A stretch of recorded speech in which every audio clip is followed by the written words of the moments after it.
The Sukshma method works in your entire body, from the brain, literally, we're talking the brain now, all the way down into your toes. And with micro movements combined with breath and then sound vibration that is happening all at once, creating this amazing transformation in the body. When we do this breath in the Sukshma practice, it's in the beginning of class, and it just sets the tone where it opens your body to do all of the other micro movements. We do it standing, and we're going to focus on the brain. You improve memory and concentration and willpower.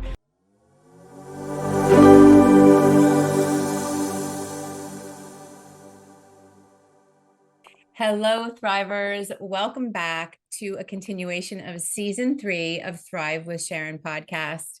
And we are having such a great time in this season. And I love the community that is growing and continuing to show up. But today, I actually have 2 of my dear friends who I've known for many, many years. And I'm so excited to introduce them to you. I have Alyssa Gaustad and Renata Spironello, and bringing out my Italian today. And they are sisters in the practice that I came into in 2017 with our beautiful teacher, Dr. Levry. But first, before we get into conversation, I just want to let you know a little bit more about them. They are both friends and business partners for over 22 years. And Renata and Alyssa met in New York and together have reached hundreds of thousands of people through their classes, their trainings, and guiding of massive international superclass meditation and events with Dr. Levry. They specialize in teaching people how to maximize their breath in order to master one's own mind and extend their lifespan. Renata and Alyssa are on a mission to normalize optimal health and joy to impact the world and culture, and to raise consciousness so humanity can make better decisions. This is why I love them so much. And through the ancient healing practices of the East and the West. Renata and Alyssa began studying intensively with spiritual master and trailblazer Dr. Joseph Michael Levry in 2001. As their mentor, Dr. Levry has taken them under his wing and has taught them all of the mathematics and spirituality, divine spiritual wisdom, the mystical Kabbalah, and the mystical aspect of yoga, which is in this practice, Naam, N-A-A-M, neuroactivating advanced meditation, as well as Harmonyum healing, transcendental healing systems that help people to disconnect from trauma and soothe the nervous system to better manage stress, which is one of the things that has been such a powerful part of my own practice. I can't even tell you how many hundreds and thousands of people have participated in hours of Harmonium practice with me, which has literally been the best trauma healing ever. So I just want to welcome both of you today. And I just have to say, I have such a beautiful feeling in my heart because you are just 2 beautiful people who have been in my life for a long time, who have been my teacher, but also my sisters in practice and in following our beautiful spiritual teacher and master, Dr. Levry. But now I'm so happy that you have decided to really step forward a little bit more on your own individually and allow people to see you and the beautiful journeys that you have taken in your own practice to optimizing your own health and connection with your highest and best self. So thank you so much for being here. And I can't wait to get into this discussion. Oh, we're so happy. I'm so happy I'm Renata here. And I'm so grateful for this opportunity. We always look for ways to share the light. And, we understand that we're all on the same page and it's vibrational. That's why we're here with you. Yes. And thank you for sharing that, Harmonium has helped so many people, that you've seen it, because, when we talk, like, we know because we saw it, but it's always nice to also hear. So thank you for sharing that. 100%. And Alyssa. Yes, so excited to be here and to share the light and talk about important things, Harmonium healing and the breath work and these incredible tools that have really helped us a lot. So we're happy. Yeah, helped us a lot is an understatement, by the way. Yeah.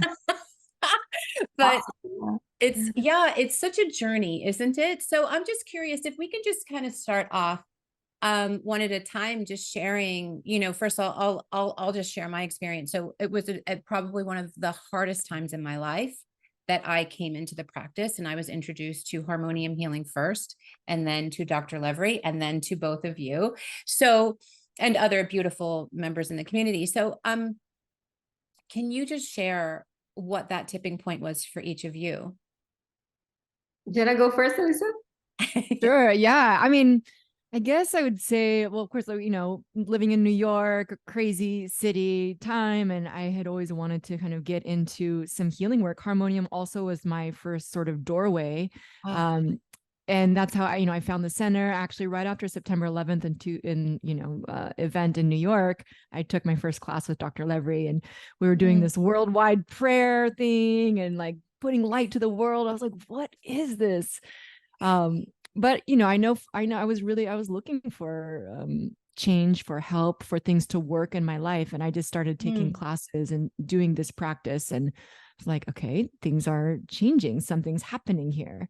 And Harmonium really sort of shifted me out of doing things it was in the world. I was modeling. I was doing, this whole world that I thought was like an amazing, okay, everybody thinks this is so cool. I should do this because this is a cool thing to do, but it really wasn't making me happy. And I know I was getting Harmonium, and I know I had that thought in my mind, like, why am I doing something that's for other people? Like other people are thinking, I'm making my life decision based on what other people are thinking. Like, who cares? Like, this is my life. So Harmonium kind of picked me up and shifted me on my course of like what I really wanted to do in life, which is interested in healing, interested in the spiritual world and spiritual growth. And then, meeting Dr. Levry and working there at the center in New York and just studying these practices, my life changed. So it kind of, not being fully happy, wanting some things to change in work, starting to do this practice, and then just seeing like a lot of divine shifts. It was like from there, it's like I didn't look back. It just kept going.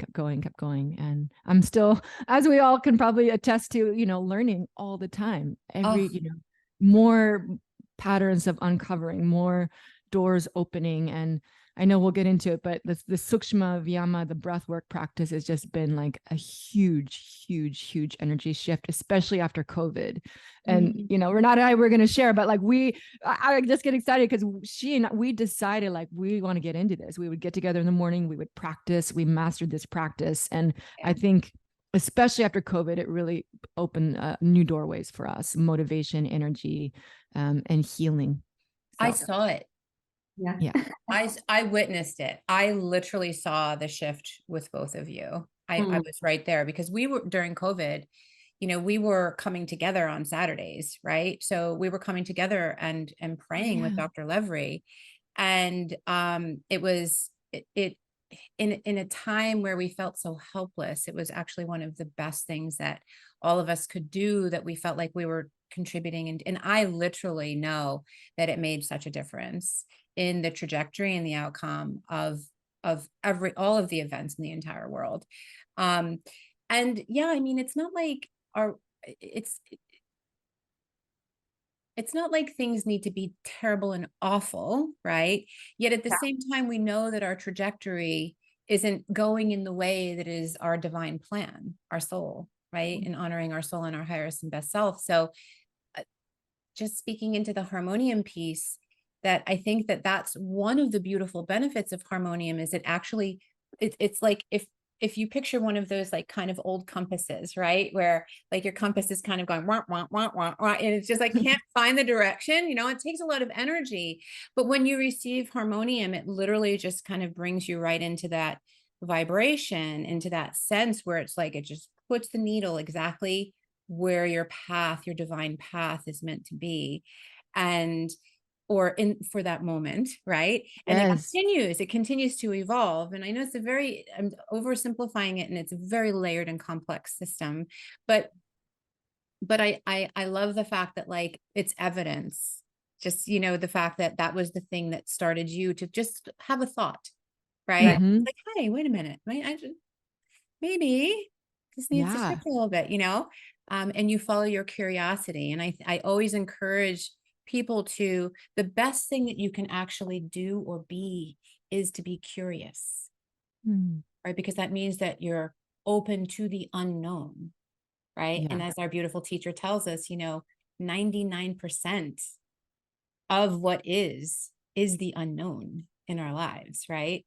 And if we stay in the 1%, that's boring. There's so much more. There really is. And I just, thank God for Dr. Levry, who really has given these methods and these systems that can help, because like you were saying, this little dial thing, it's like we can lose so much energy. It's easy to just kind of, you're going through years of your life, like, what am I doing? But when you know your direction, so it's like, okay, Harmonyum, boom, it puts you on your path, on your direction.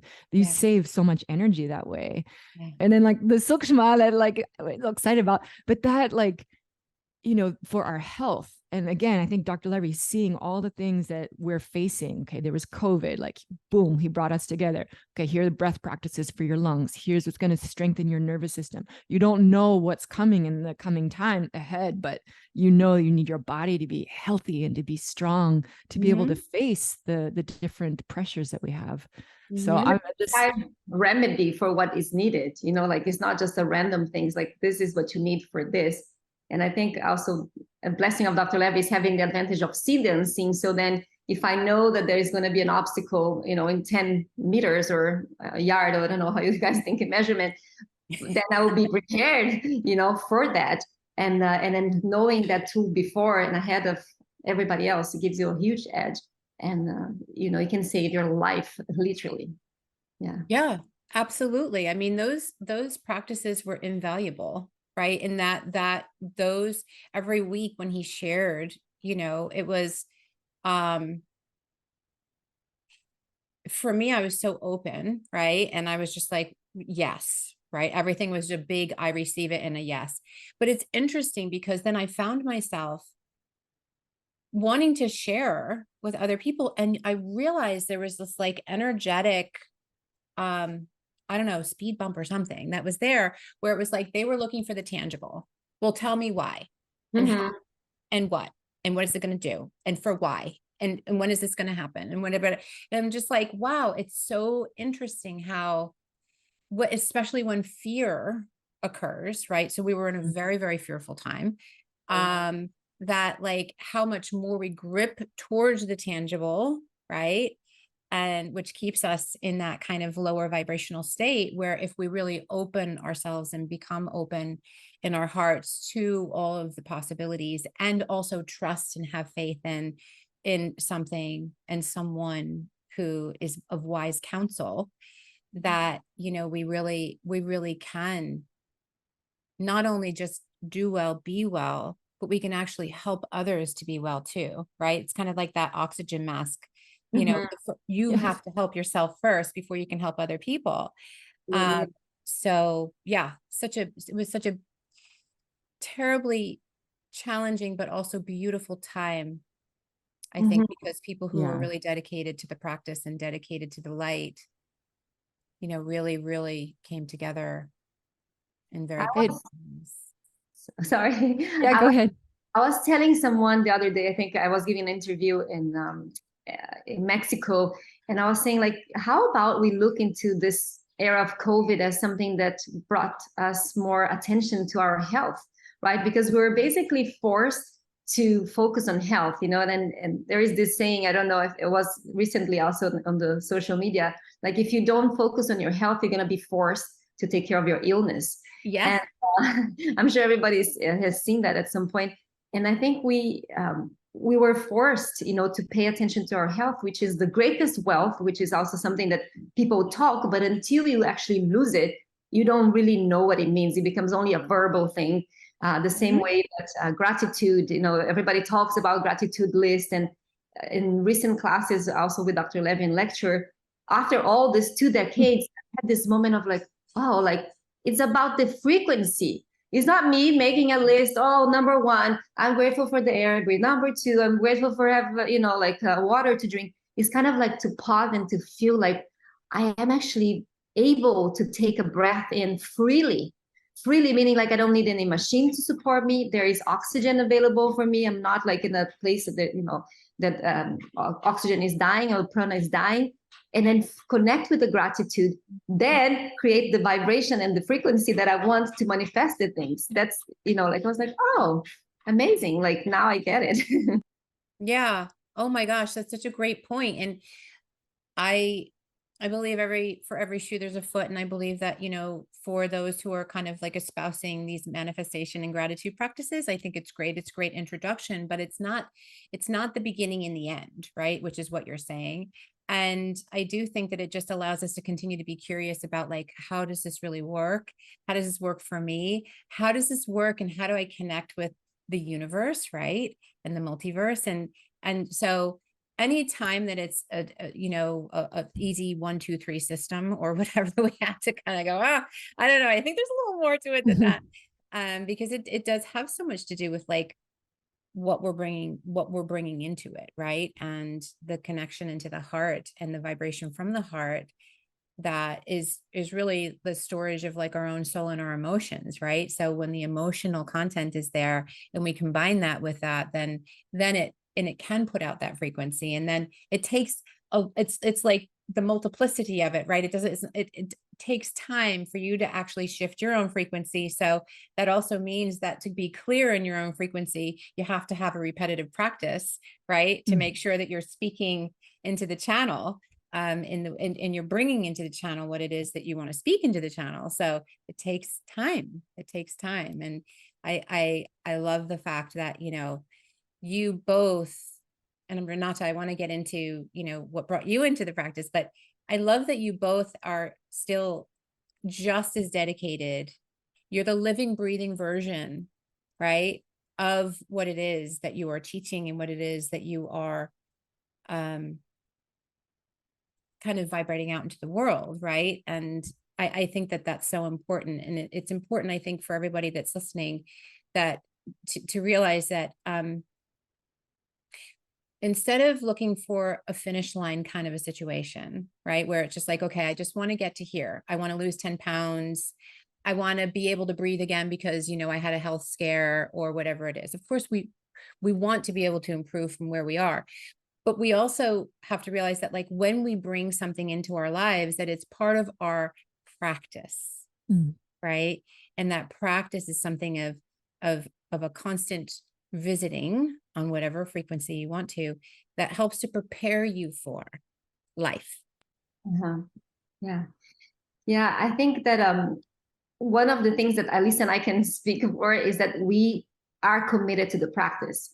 And we have understood, and I think also because of, you know, within the planetary bodies that we have, one of them is Saturn, and very disciplined, you know, and when we kind of go through it in a way that it gives you the experience. And with all of the changes in this new era of technology and social media, a lot of people just take overnight or 2-day course and then they become experts in things, and they haven't even tried for themselves. And often when we're actually talking about Sukshma, the method, and explaining things to people, we have to try to bring it in, like, to be more tangible for people, because the years of practice and continuous practice have given us such an experience that it's not possible to put into words, because the magic that can happen in the body, like this beautiful temple that we have, can bring experiences and new experiences, like Alyssa says, that we don't know. Therefore, if I say like, oh, let's, you know, I wanted to see the, you know, when I went scuba diving in this very preserved island in Brazil and I see all these beings, you can only kind of grasp like maybe a 1% of what I'm saying. But when you actually see it, then it's like, oh my God, now I know what you mean. And I think the practice, the continuous practice, give you this gift. It requires the, you know, the discipline, the consistency, the partnership, having someone to do with, a community to do it with you. But it's priceless what you get. And once it's yours, you can always revisit when you need it, right? So if you're like, oh my gosh, I would love to feel that energy, that moment of explosion, either of my heart, because I felt this experience of opening of my heart, or like I call it, and, you know, please forgive me, this orgasmic feeling that you get when you reach certain points of sukshma. Like you feel like, oh my God, like you kind of like you have to hold yourself to just to digest, process this, it's kind of like a shot of like energy that is explosive in a positive way. And when you practice, you can experience. But if I just tell you, or if you come once in a while, so practice it has to become part of our daily lives. Like, and it doesn't need to be the whole thing. Like, people have to find little practices and then test them out, because they will know for each body temple, for each mind, for each kind of like emotional body, what is going to resonate more and what's going to give more results. But until we actually develop this consistency, which is unfortunate, there is like, the pros and the cons of the technology. The cons, one of them is that we're reducing so much our attention span because of this overstimulation, that we don't have anymore the cultivation of patience to actually go through a certain process to get the reward of feeling something that you actually worked for. And I'm not talking about lifetimes. I'm talking maybe 90 minutes, like in a week or 3 days in a week. And then give this experience to yourself, because when Alyssa and I, when we often practice, and then we haven't maybe practiced every day, like together, then we like, oh my gosh, like remember, then we kind of get these memories. And just the memory, as everybody that knows and everybody's learning about neuroscience, the idea of coming back into your mind already releases good hormones in you that is almost like if you did it again. So practice is our hashtag. Oh, I One love of our that. mottos. I love that. So let's circle back now. So Renata, tell us how you came into the practice and what was the first thing that kind of steered you into this direction? It's interesting because at one point when Alyssa finished explaining her journey, you said, sometimes, the universe is creating this pathways for you to get into what you have to get. And for me, it was basically like that. I moved into New York from Spain. I was living in Barcelona, and my husband was transferred there for his work. And I was like, okay, so I was living between Barcelona and New York, 2 weeks here, 2 weeks there, studying Barcelona. And he was doing his events, he was the general manager of an airline, and he had all these different events. So in one of the events, he was, approached by someone and said like, oh, is your wife around? And he said like, oh, she's coming and going.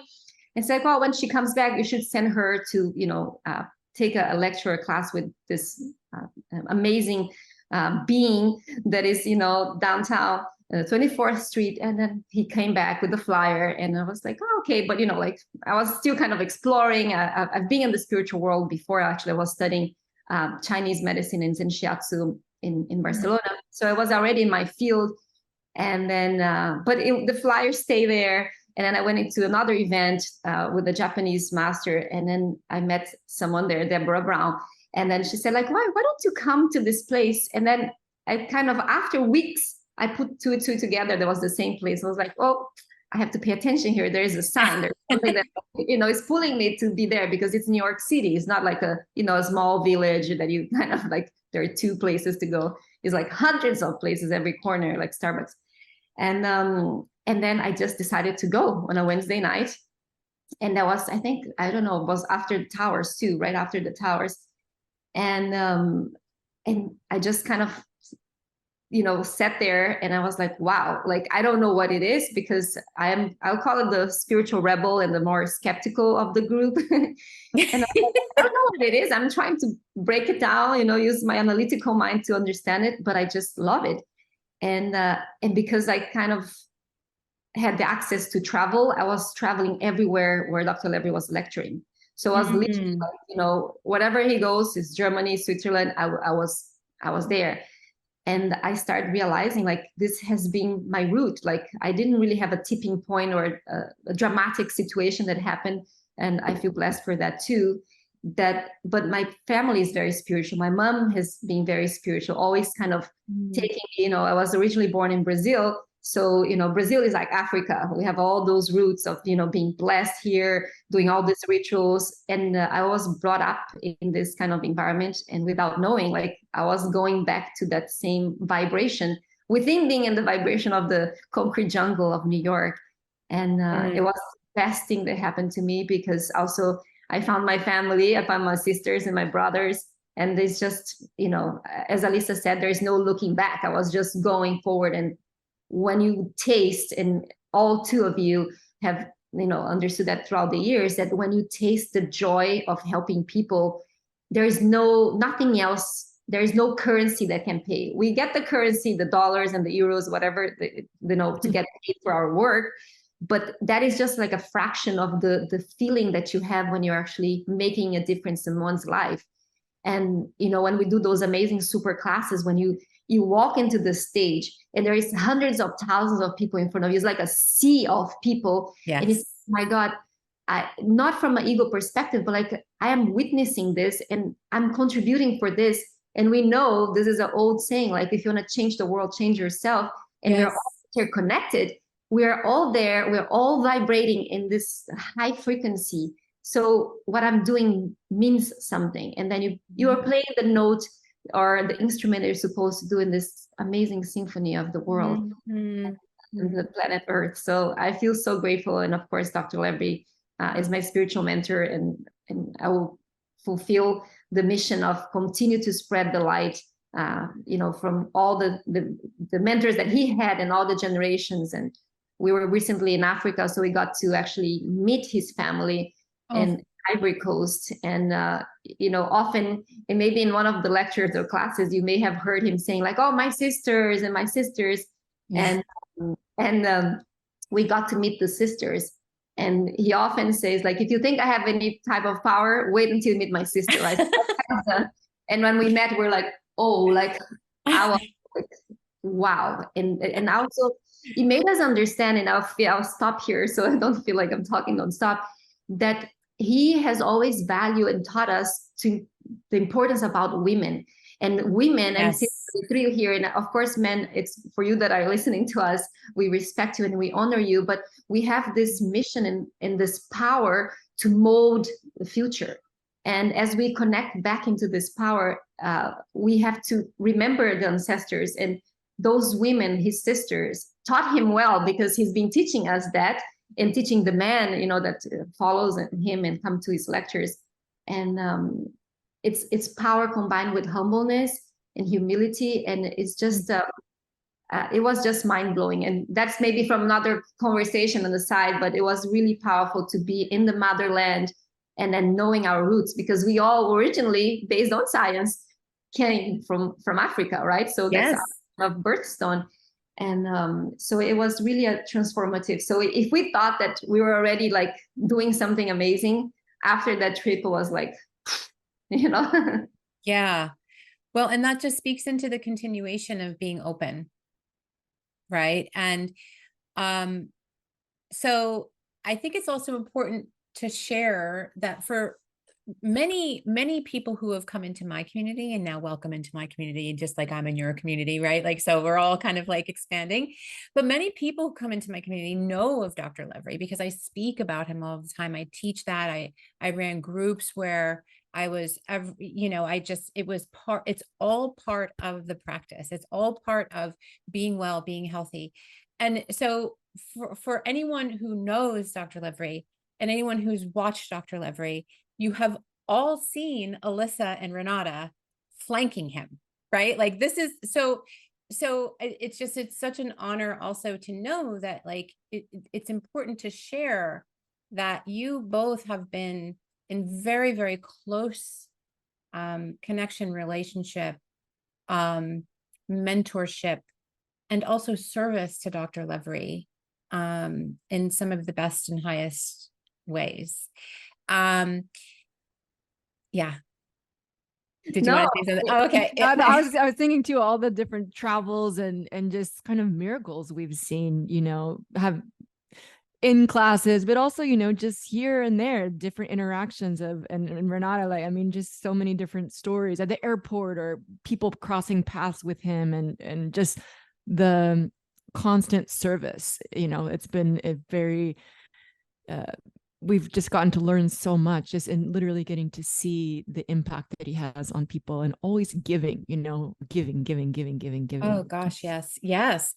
But the interesting thing is that, so for instance, Alyssa, you and I have the same thing in common. So Harmonyum was what kind of brought us in. And then the very next thing that we did was the global healing, right? So I did the same thing. And there were hundreds of thousands of people who signed up for the global healing, right? So, and that was one event for a few hours.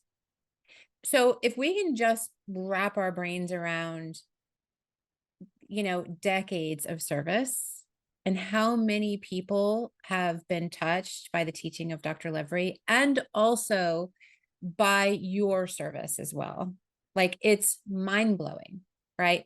I am, grateful that I've served thousands, right? But you have literally served millions, and it's mind-blowing to me. And also, I want to speak into something else that Renata said, which I think is very important. So we know that the method towards service, right? We know the method towards abundance is service, right? So, but it's very important to me because I come from a community where I like literally cross lines all over the place, right? So the clinical, the neuroscience, all, spirituality, holistic medicine, all of the things, right?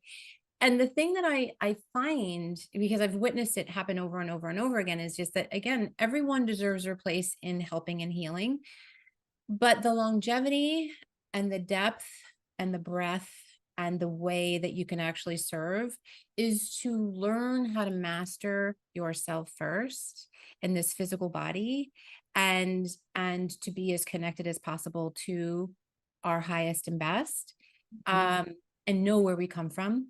Because if we're not connected to that, for people who we are here to serve, right, we're not serving them well. Exactly. You're absolutely, go ahead, Alyssa. Yeah, no, I'm like jumping out of my chair. I'm like, yes, and more, yes. Because of course, I mean, it's like, of course, in theory, like, yes, we want to help the world. There's so much needs to happen, but it's like, we each have to work on our own vibration.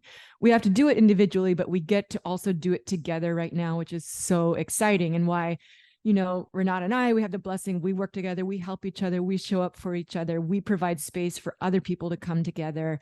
And Dr. Levry has really given us that gift of a spiritual community, because it can feel lonely on your spiritual path. It can 100%. Feel like, right? I mean, it's life these days is, people go through so many different waves. And sometimes you think you're the only person that's dealing with this feeling inside of you. And there are other people who are, trying to get through. And just taking one class or doing a couple breaths or hearing, even if you're not doing a practice, just the fact that you can connect with somebody, or, feel that heart energy that somebody loves you or cares about you or knows what you're going through.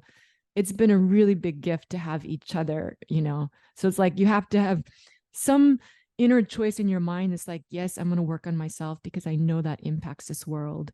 And you have to know that you're not alone. And I really feel grateful that we have community. We have, your podcast is like, we can connect. I was telling you before, I was driving here, listening to one of your other amazing shows. And I just felt so grateful to know, like, oh, here's Sharon, and she's having this amazing conversation, and I can listen to it and I can be part of that. And I think we really need that right now, this connection. Yeah. And I think the other thing that you were saying, Alyssa, is like knowing that you're not alone, meaning that other people are going through something similar. Yeah. And in recent classes too, where Dr. Levy was talking about the loneliness, and the more we isolate, and some people like kind of to be the solitude, but like the more you isolate, it's actually you're not becoming healthier. I don't want to say the other way around, because it's like a cell that isolates. So this. And I can say, because again, with Saturn, sometimes you like to get, different than Venus, that likes to socialize and be parties and all of this. Like sometimes you just wanted your space. but it's not healthy because it's, I mean, extreme, of course, because it's not part of who we are. Like, we are supposed to be connected. We are supposed to get touched and hugs, and then have this, you know, eye to eye, like to even hearing the other person's breath, like to feel that we are not alone. And it's now a must. Like, we cannot bargain that. We have to find ways, and especially for the part of service, like the service is sometimes to call somebody and say like, hey, do you need anything? Like, I've been thinking about you. Like, I often have, you know, as you, this community is a global community, the Naam community is a global community. And sometimes out of nowhere, someone comes into my mind. I could let that thought pass, but I take the second and I take the minute, and I'm very consistent with that, to send a little message thinking about you. And I don't care, like, you know, if it's completely out of nowhere. I didn't ask, how are you?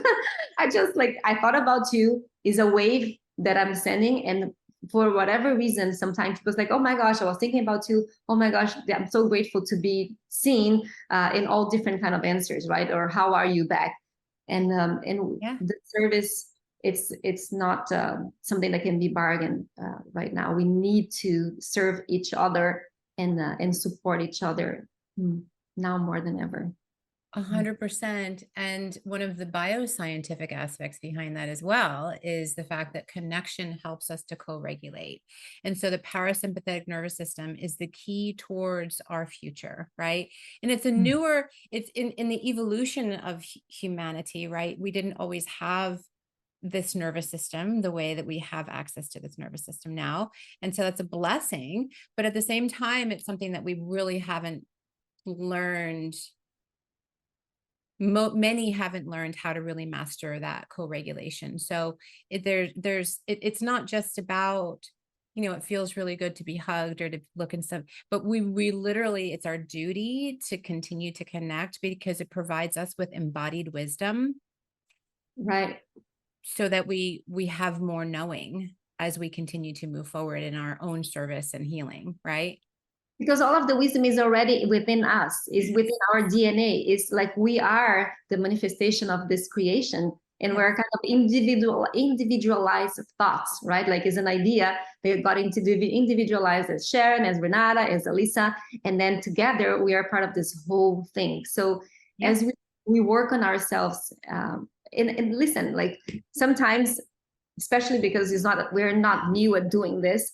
When I hear people saying like, oh, this is going to resolve it, like, but like, take a breath, like, take it, like, take it, like a step back. Like, nothing is like overnight.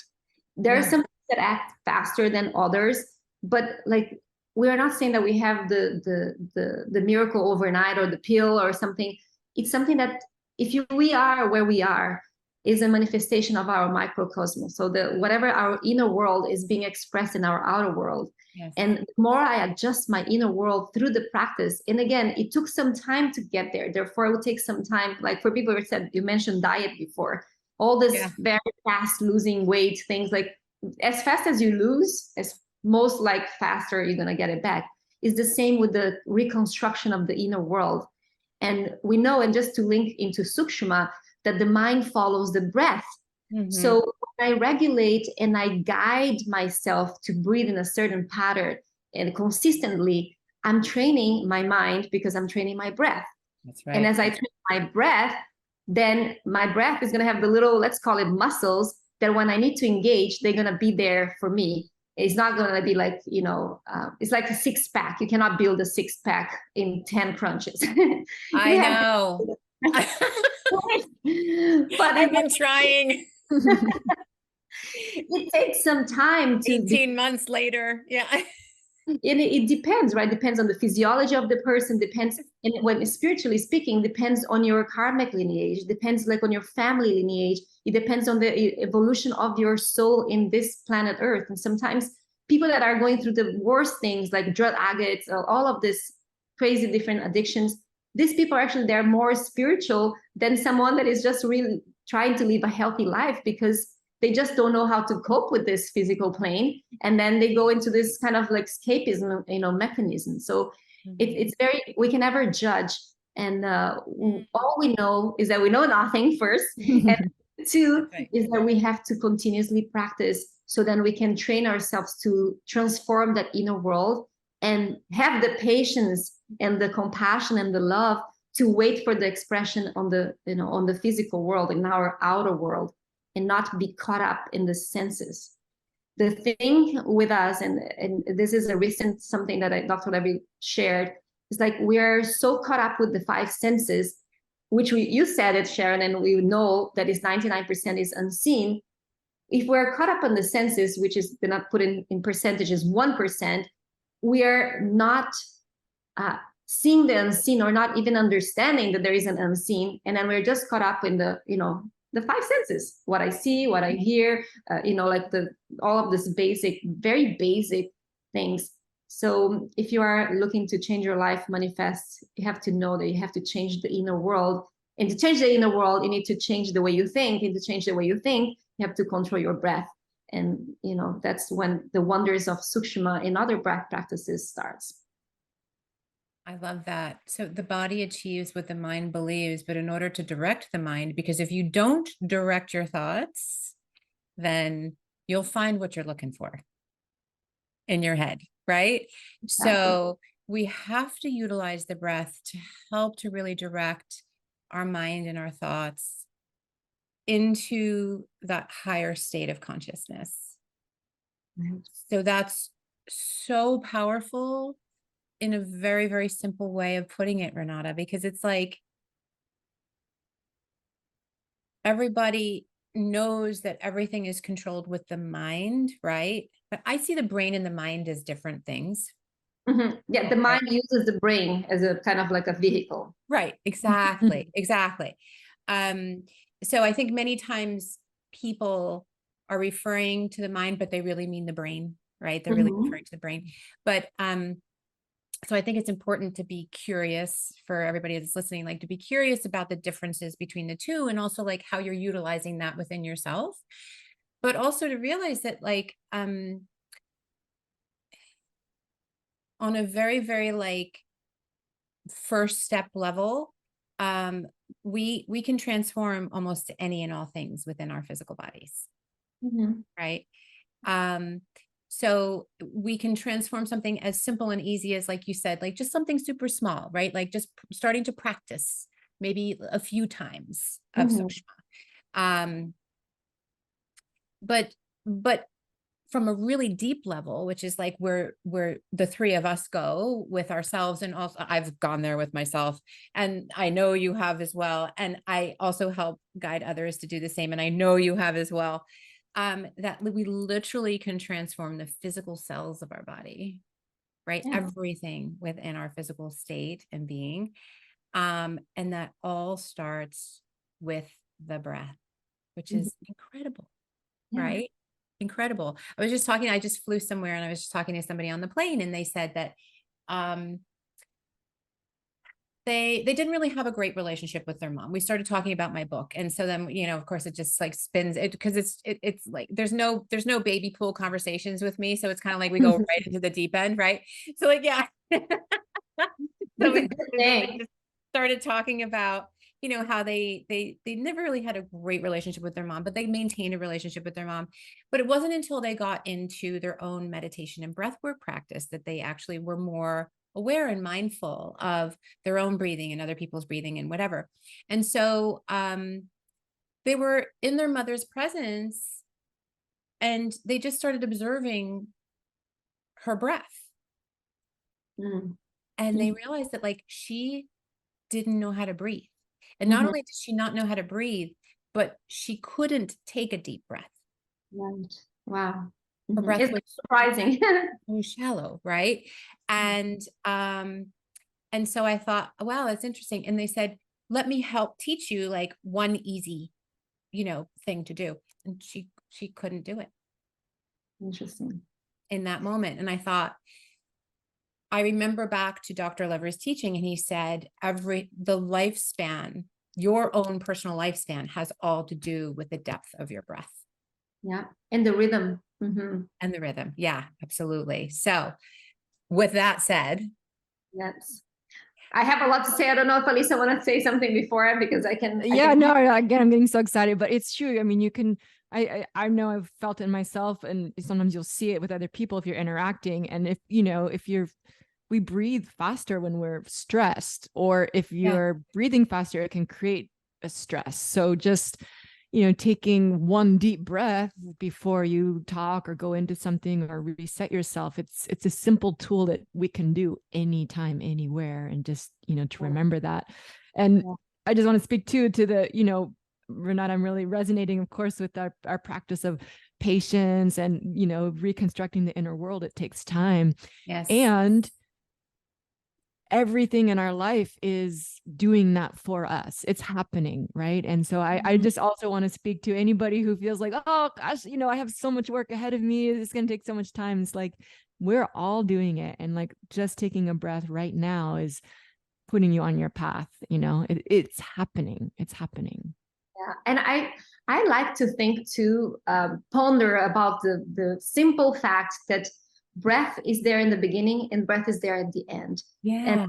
And actually I was speaking about that yesterday, about like taking things for granted, right? We have a tendency, just, I don't know why humans are that, and I don't want to spend any time thinking about why, but like, we have this tendency of take things for granted. And the breath is the first thing that comes, and then the sound comes, right? So there's two very important messages there. Like, that is the first thing you're going to do, and you're going to do this throughout your life on the earth, and then the last thing you do. So you're kind of traveling between a first and a last breath, and then, you know, everything that happens in between. And then the second thing is the sound that comes, right? Often babies cry, or they generate this sound vibration. So it's part of two things. So you can use, for you to leave, you know, this is the translation. For you to leave, you need to breathe, and then you need to generate sound. Now it can be like completely like taken to a negative side, right? People destroy with the word and they can, you know, take their lives away without the breath, or stop breathing, or creating situations for them to stop breathing.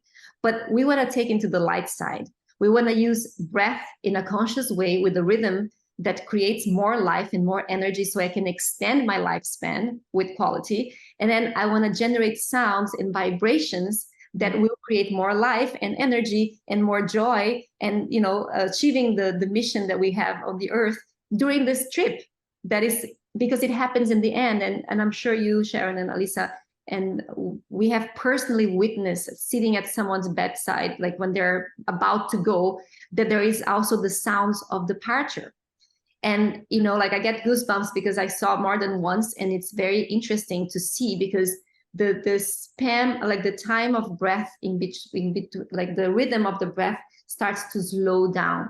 So in between every breath, there is a long pause. So you're slowing down the breath, and then there is all of the sounds that are coming with it, right? The moaning, kind of like the detaching, is almost like the soul is trying to get out of the body. So there is a big message here. There is a message with the breath. There is a message with sound. And then Naam is the neuroactivating advanced meditation, which is sound vibration, that is regulating the, you know, our breath. Because when you chant sacred words in a way that is correct, and I'm saying correct, I will call it, instead of correct, I will call it productive, because, you know, like, you know, when people can sing in different ways and it's correct and beautiful, but we're using as a tool, I'm programming my mind through the breath that is being trained through the music. And the music is doing its, you know, its job, which is to increase the vibration, and it's training me to breathe. Because, as you know, when we do Naam, let's say one mantra, Guru Ram does, you're going to do 7 repetition. And if you're new and ever no idea what I'm saying, we can give you more information at the end. But there is a mantra, which is a combination of sound vibration that you repeat over and over again, that you repeat for a certain amount of times, let's say 7 cycles, and you have a small break to take a breath, and then do it all over again for X amount of times, 11, 30 minutes. So what are you doing really? It's training your breath, but through the sound. So you're kind of killing like many birds with this meditation, because you're training your breath, you're increasing your vibration, you're getting perspective, and then, you know, seeing life more like it is, instead of how we think it is with our layers of conditioning and, you know, the filters of past lives, karmic stuff. Yeah. And then your life is transforming, but it's transforming in a very nice, gentle way. It's not like, eject you from a plane, like boom. It's like molding you back into that beautiful inner reality that our mind is the center of divine operation, and everything that is happening to us is to cause us to raise our vibration and to learn things so we can, do what we're supposed to do without forgetting on the way. Beautiful. I absolutely love that. Alyssa, did you want to add to that, or should we start skipping into our sukshma? Yeah, let's do some sukshma. I'm so excited.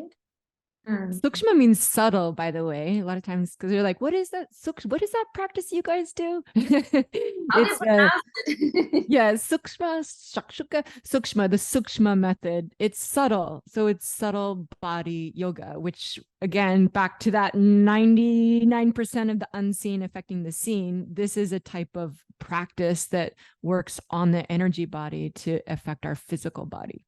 Mm-hmm. Yeah. Mm-hmm. I love it. So what we're going to do today is we're going to actually introduce a few. So if you're driving and listening to the podcast, this is something that you can come back to. Maybe there might be something, I don't know, Alyssa, you can cue us and let us know, but like there might be something that you could probably practice while you're driving. But this is definitely just an introduction to the practice and just a few things. And this is the thing that I love about how you teach. Right. And which it's such a deep practice, right? You could really get deep into it. But you can really start with very small, subtle things, and it will really make such a huge difference, change a huge trajectory for you. So Renata, did you want to introduce? I want to say one thing, because as you're saying this, I was thinking about this, the mother of your person on the plane. Yeah. And I think because there's a lot of people going through that, like literally people that are not older, but they are going through anxiety, and you ask them to take a breath and they say they cannot. So to kind of have the patience, the perseverance, the positivity, and the persistence to be with them and hold their hands and guide them, because I don't believe in I can't, if you take my classes, you see, like even on Saturday, someone's like, "Oh, I have asthma," and I was like, "You can do this breath; is actually good for you." And we put on limitations in our mind that we cannot do certain things. That of course there are some things that maybe doctors told you, and of course you have to pay attention because there is a medical condition. But it's still like, I like to invite people to go a little bit beyond what they think they can go, because the mind it's beautiful, but also can trap you into this dark corners, that makes you like feel you can't do it anymore. With my mom, I was going through this when she was here visiting recently. It's like, you have to do a little bit more without and it's not an extreme way, it's not in a disrespectful way to your body temple, but the mind is very powerful. So to kind of have those 4 P's, the patience, the perseverance, the persistence, and the positivity, to be with someone that you care, to take them there, because you're gonna feel good to have done that service too. So Sukshma, we're gonna have a little experience right now, and these breaths are called pranic breath. Alyssa's gonna guide us through it.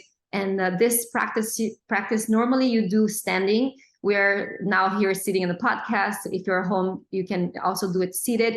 And we invite you to take at least one class to know what we're talking about, because basically the Sukshma method works in your entire body, from the brain, literally, we're talking the brain now, all the way down into your toes, and with micro movements combined with breath and then sound vibration that is happening all at once, creating this amazing transformation in the body.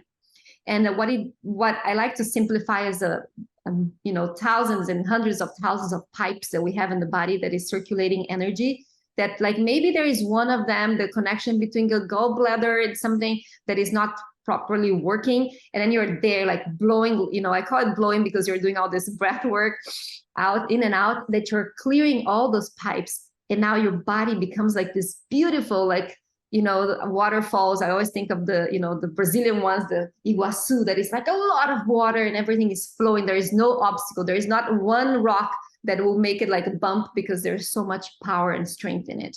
So Sukshma opens these channels, and then you can actually feel the body energy, because we have a lot of energy that is in store, and then we just misusing it by getting upset, angry, and then we're just like, like licking literally energy that could be used for you to create something positive for your life and the lives of people around you. And it's just like either creating blocks or being completely like, misused. So I'm ready whenever you guys are ready.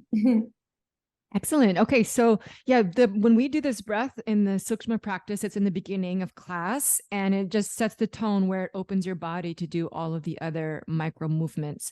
We do it standing, and we're going to focus on the brain. You improve memory and concentration and willpower. You can also do them seated. So that's what we're going to practice today, seated. And it doesn't take long. You have your eyes open, going to be just right here, present. And we always encourage a little bit of a smile. So just like, I'm here and I'm showing up. I'm going to practice. This is a breath practice. You do not have to be perfect. It's a practice. And so yeah, let's just start. So you have eyes open, your shoulders relaxed.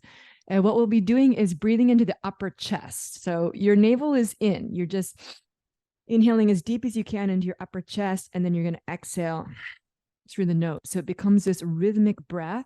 And we're trying to, not trying, Renata always says, we're not trying, we're doing. We are expanding that upper thoracic rib cage. So even in the beginning, like if you could have a mirror, you can look at yourself and you can see and be like, oh my gosh, is my chest, am I even able to make it move or not? That we're trying to bring that life, that flexibility into the upper chest. So since we're sitting here, let's just rub our palms together. And then place your hands right on your heart. That reminder, okay, so where I'm living my life from. Take a deep breath into your upper chest. And then through your nose, exhale. And inhale. And exhale. Okay, so we're going to look just straight in front of us. We're going to keep that breath a little faster. I'm playing a track of music, so also working on our mind, just purifying. We're going to link with that rhythm because the brain and the body, it loves rhythm. Let's go. Inhale, exhale. That's it. So the breath is in and out through the nose. Eyes are open. Chest is moving. Inhale, exhale.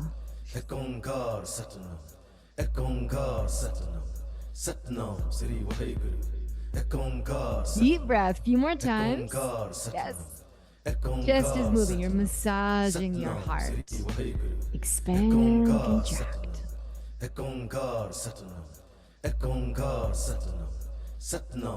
go, a few more.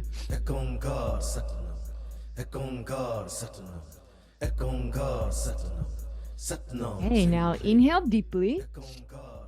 Inhale some more. Hold your breath. Close your eyes. And then we engage the root lock. That means you're going to squeeze in and up from the base of the spine. Pull the rectum in. Engage the pelvic floor. Draw your navel in and up. Tighten. And then through your mouth, exhale. Inhale through the nose. Stretch your arms up. Reach through your fingers and then exhale. Just shake it out. Shake it out. Okay, now bring your 5 fingers together. So you have your right hand, you bring all your fingers together like the bud of a flower, and then you tap right on top of your head and a little bit back. There's a I thought I was going to take off on this one, Alyssa. I don't know what. You're going to take off? You have the 3 of us together here, plus everything. I have a lot of power. So that's why we said, okay, if you're driving and listening, you do this when you're home. Yeah. You're going to get the positive vibes, but don't do this in the car. This doesn't take long. I mean, you feel it's such a quick shift. Okay, so this one we're just doing a few here. This is to stimulate our willpower, which we recognize is a divine force inside of us. So yes, we have, our will's like, oh, I got to do this, but there's a force inside of you that's working through you. So why not tap into that? You don't have to do it. It's not all on your own shoulders. You just wake up that divine force that's inside of you. Okay. So we tapped a lot on our willpower point. You're going to focus here. We used to do a few seconds, but now, okay. So that's activated. You just tapped on the top of your head. Now you bring your hands down. So we're seated. You're just going to relax your hands down. tilt your head up, look at one point in the ceiling, or if you're outside, like a beautiful leaf of a tree. So your back of your neck is long, your head is tilted up, and you're going to do the same breath here, but you're just looking up and focusing on the upper part of your head here. So we're breathing in and out of the upper chest. Breath is through the nose. Let's go. Inhale, exhale. So you stay with this breath. Your eyes are open, focusing on that point on the ceiling. That's developing your concentration as well. Deep breath, and you just you try. You may feel like, oh, my chest is not moving yet today. That's okay. Just try, because if you don't ask yourself to do it, it's like you won't do it. So we're asking ourselves to expand right now.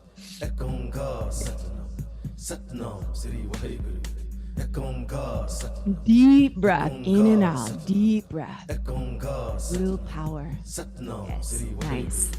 I'm watching you too. I can see it. It's good. This is good. You can see it happening. Deep breath.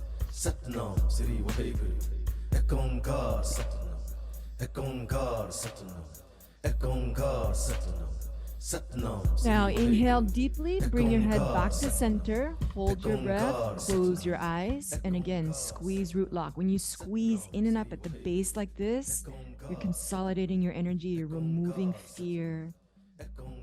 Exhale through your nose. Inhale through your nose again, stretch your arms up, reach through the fingers, and exhale, shake it out, shake it out, shake it out.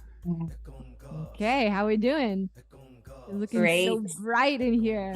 Oh, we look better. We should have started with this because we look more. Yeah. This is great, actually. If anybody here, like, if you have, like a project to do or an interview, or you're gonna have a meeting, like, this is so practical, like for work or for life. Or some people I know, like, they're like, oh my gosh, we have a family gathering, I'm so stressed out. It's like, oh my God, you have family. Okay, work on yourself, do a little bit of breath. You can even leave your event, go in the bathroom, come back out again, and you're like, it's like a new you. You're like, okay, I'm here, I'm present. So good. I want to do the whole class now. I'm getting all excited. I know. Right?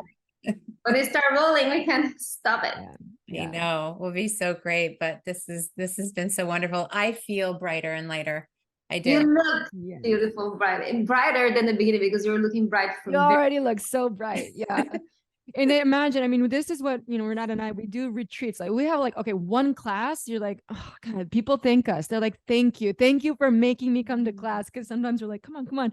Like, I feel so good just even from one practice. But we love to do, like, we do our retreats where you do it 7 days, you do every day, every morning, you come together, and imagine like the transformation that can take place. So, like, we feel it here from 2 breaths. I know. Oh gosh, I know. And your retreats. Yes. Let's talk about that. Before we talk about it, if you don't mind, because I love when you share with us, how did you feel with the practice of Sukshma? Like, tell us, like, because, as I said, like, when we are so involved in it, it's a little harder to break it down to people. But tell us, like, how you felt when you first experienced Sukshma, or after a few sessions, and, anything that you want to tell us. Yeah, well, I mean, as with any of this practice, it has been life-changing. But we were talking before we started to record, and I was really resonating with really the origin of the self, right? The origin of who we are, and from where our soul first comes from. And so when I first started practicing Sukshma, I had already been involved in breath work and movement and Naam and meditation and all of the things, right? But there was something that happened with Sukshma that it took me deeper, and it does require a little bit more. But when I started and I let go into the practice, so it wasn't actually a pushing forward into the practice, it was a letting go into the practice. Mm-hmm. I felt something very, very guttural, very old, very instinctual take over. And it was a very deep resonance of where we first come from, and it was so powerful. And made me feel very emotional. I got very emotional, and it kind of took over, which it's not surprising. I'm just kind of the way I express myself. I just like, it comes through like emotions. I didn't realize that's not how things are for people. I just like, people don't cry in every therapy session. I mean, it's just like, but you Saturnians would know about that. Yeah. You know, like, you're just more stoic. But yeah, so it was just such it was a visiting of self from such a deep, deep, deep, deep ancient mystic place that that it's hard to describe in words. Right, that's what I was saying. It's so hard to put in words. Right. So I'm not doing a very good job, I'm sure, but it's something that, and I know breath work, many people who listen to this have their own breathwork practice, and I did, and I do as well. But there's something about sukshma that it's very specifically targeted, right? And in keeping with Dr. Levry, right? And his mission and in his helping us to optimize our health, it really does visit all aspects and areas of our physical body, right?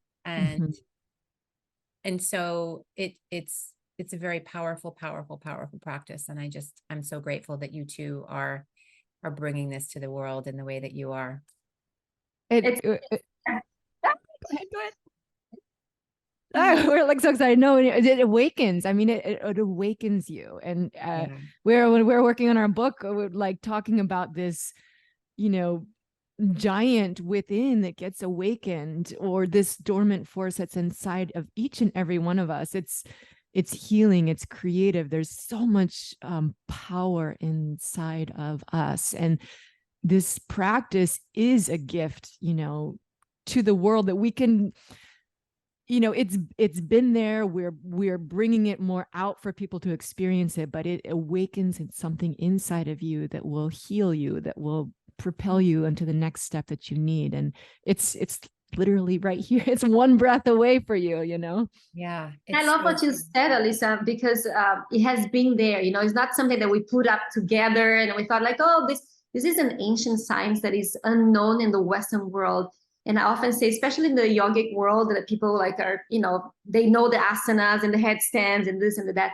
But sukshma is actually what the yogis practice when they come out of samadhi. And for those that don't know what samadhi is, it's this deep, deep, deep state of meditation that some of them actually get buried to go into those states. They have no access to water, sunlight, nothing, very, very minimum breath and zero movement. And when they come out of it, they have to now bring back literally life into the body. And those micro movements combined with the breath is opening and bringing this life back, right? And for the yogis that are not doing samadhi, they were like, before they actually do the asanas, they do this because your physical body is the effect of your subtle body or energy body. When you take care of your energy body, then your physical body responds much better. So yes, doing the asanas are great. Like, all the quick, 45-minute sessions that people have is better than nothing, but it becomes more like any form of physical exercise if you don't do the subtle part of it, the energetic part of it, because now when your energy body is open, then everything is kind of, to the exponential, like the benefits is everything is more and more and more. And Alyssa and I are so in tune. It's kind of crazy because we're in tune in many ways, but I was going to talk about the giant as well. And, like Sharon, when there's women that maybe they see their kid under a car and they're able to literally lift a car. So how did you get that energy? How do you get the strength, the muscles to do such a physical movement? And it's because of that energy is within us. There is kind of this atomic power, the positive atomic power that is within us and within every cell of our body that is unfortunately literally dormant, and we don't have access, and we're not even aware until you actually have and grasp, in a few practices, you actually can feel it a little bit. So connecting with this giant seems that there is a part of society that is really trying to bring more spirituality, which I feel so grateful for. There's more minds that are kind of turning into spirituality, including the science world, because they're realizing there is much more. That's why metaphysics, quantum metaphysics is coming to the picture. Yes. But there's another part of society that is going into this kind of zombie world that is just kind of on the spinning of the wheel and then just kind of sweeping or swiping and not connecting with life, and then distancing themselves even more from this innate power and accessing drugs, alcohol, different forms of addictions to try to connect when, you know, it's all already here. Yeah. So we want to stimulate, and we're very passionate. I think I can speak for all three of us here in doing so, because we can only save ourselves individually when we save everyone. So it doesn't matter how much I, Renata, you, Sharon, you, Alyssa, do your meditation and spend hours and, you know, maybe years of practice if we don't do it together. So this beautiful necklace of pearls can be reunited and bringing all the little pearls together, and we can have this beautiful, you know, chain once again. So we invite you that are listening to this now and to practice and to just turn yourself into spirituality, and remembering that this spiritual field sometimes can be a, you know, a place that you have to be also careful where you fall, so you don't fall in the wrong. Yes. You put your foot in the mine and it explodes in your face, because that also happens, because it also comes with this new life of fast moving and fast trainings and becoming experts overnight.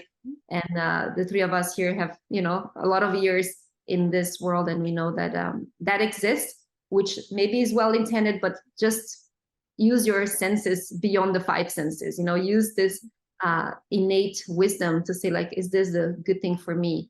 And know that we are here, all of us, to support. 100%. And I love that you you shared about the giant inside of us. And I think it's I right before we end, I just want to make a statement / question to you, that part of in my practice and the thing that I'm helping individuals to do is to come out of that activation state, right, of the parasympathetic nervous system into the sympathetic state, right, which unleashes the giant, and it creates that superhuman strength, kind of like the Hulk, right?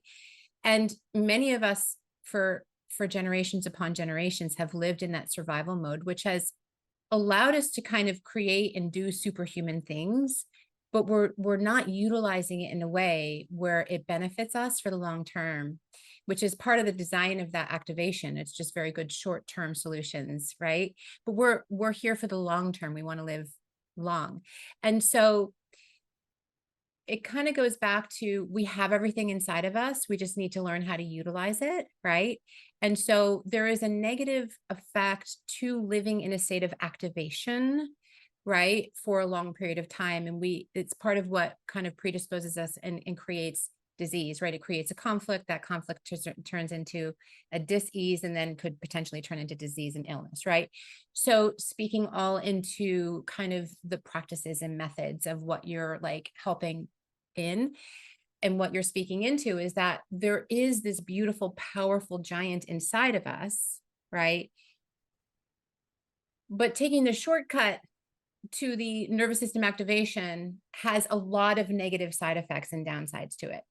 Yeah. But taking the longer route, right, and starting the practice of activating that strength and creating that metaphysical muscle, right? So that's that unseen, unknown, exactly how where it's affecting you and how it is, and wherever your strength, your area needs to be strengthened, that will allow you to be able to do the superhuman things, right? And there are many different ways to describe that, but the giant inside of us is there, the wiring is there, right?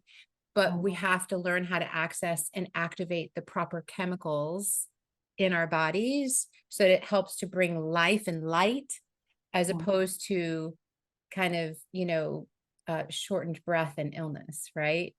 Yeah. I love what you're saying about the parasympathetic and the sympathetic nervous system, because during the practice of Sukshma, you're very much present, right? But you cannot say that your practice is complete without the Shavasana. So you need those 10, 15 minutes at the end that are non-negotiable, because now that you open the entire body, your body has to process it. Otherwise, it's literally like you take a, you know, like whatever things for a headache, and then you like, oh, it's gone, and you start hitting your head against the wall again. Then you have another headache. So you need to after the practice, you have to go into this state of total parasympathetic nervous system, which we invite people to go into more alpha states. Sometimes people go to theta, and they're here and there, like in Harmonyum, like they're here, that little snore, and then they come back. It's like, oh my God. Yeah. Right? And that is so important. And I think when we're referring to the giant, it's true, because I didn't even consider the giant that is from the survival giant, that causes you to do things because you need to survive. I would like to think of the giant that you experience with Sukshma, of this giant that comes to visit you because you are receptive now. We put ourselves in a position of receiving, on the contrary of the lack one, that it comes because they have to fight for you. This one is like, here, I'm here to serve you. Use me. And I think it is in a way, there is only one of everything, or there's one light, or there's one God, there's one giant, there's one force. But it's like, instead of me forcing this giant to work because I have no other way in my mind, right? The limitation of that thinking is more thinking like, let this giant serve me, because I am serving my body temple to awaken these forces and going beyond. I love what you said about this metaphysical muscle. Let this giant come and serve me, because I want access, and I know that I can speak for me, for both of you, Sharon and Alyssa. I want to access this power because I want to use it to serve more people and to live longer on the earth, to serve more, not just to be longer on the earth. Like, in fact, I like of the most harmonious place that is not on the physical plane, but we have to pray to access this energy and for this giant to serve us, so we can serve more people in a graceful and healthy way. Yes. Oh. Yes. And it's like, I think too, it's awakening the strength of our spirit. There's a spirit, there's a force inside of us that's is here to serve us and is working through us, so again, it's like, you're not alone, or you don't have to like muster up and I got to get through this. Like, there's this divine force inside of us, the strength of our spirit. And it's also like, I'm thinking of the curiosity and the joy. It also allows us to enjoy our life. Yes. Of course, there's a mission, there's things we're doing, there's things we're learning, and we can enjoy life with this force. 100%. And that is a beautiful way for us to sum everything up, and just to find ways to be more alive, to live more present and enjoy in all of life's ups and downs. It's not only when things are going our way, but it's really like, there's really nothing better than to be able to know that when the wave is super high and it's coming down, that like, you're ready. Yes. And so it's that practice of preparation, and to be in joy, and to have that self-love and ideal and optimal health. It's so beautiful. It's so wonderful. And it's so wonderful to see in the two of you. And I want to direct people, because I'm sure there are going to be a lot of people who are interested in more of what you do, who you are, and of course the Sukshma practice and your retreats that you have twice a year. And of course, Dr. Levry, I'm going to put a link to his information. I have to get him here one day too. Yeah, definitely. I can't wait. I look forward to it. It's already happened on another timeline. So, where is best for people to find you? I think social media, like Instagram, is something that we are putting more energy in there. So for Alyssa, it's very easy because it's our name plus Naam. So it's Alyssa Naam, and then Renata Naam, and also we're coming up with a book. That's what I want to make sure I don't forget to say it. We have like a copy that is it's our demo copy, but oh my gosh, I know that those are just listening to us, they cannot see these beautiful pictures. Check this out. Beautiful. Oh my goodness, that's gorgeous. Yes. So we have it's coming out soon. It's cooking presently as we're talking. As someone that is just having their books, we're going to final edits, fixing this. Oh, there is something. So it's basically like sent to the oven right now. And so yes, social media I think is the easiest way right now, right, Alyssa? Social media, yeah. We share what's going on with our different retreats, events. We do trainings online, but of course we'd like to meet in person as well. And the book is a great access too. So we'll put that out there to stay in touch. Wonderful. Well, I'll make sure I'll also put it all in the show notes. So anyone who is listening and they want to come back to this, save and download the episode and then come back and you'll see all of the links, social media, websites, book links, and all of that stuff. Maybe by the time this is actually posted, you'll have your book, which is published, but no matter when it comes out, it's going to be perfect in the divine time for it to get out and achieve its own abundance and success. And I just want to extend such a heartfelt thank you for the two of you for coming today and being part of this conversation and now being part of this community. It's just such a joy. It's just so wonderful. And I love you both so much and all that you have done for me in my life and also what I've witnessed for you to do with other people as well. And it's such a good feeling to know that we're part of such a beautiful, blessed community and that we're blessing others with our own journeys and with our own practices. So thank you very much for that.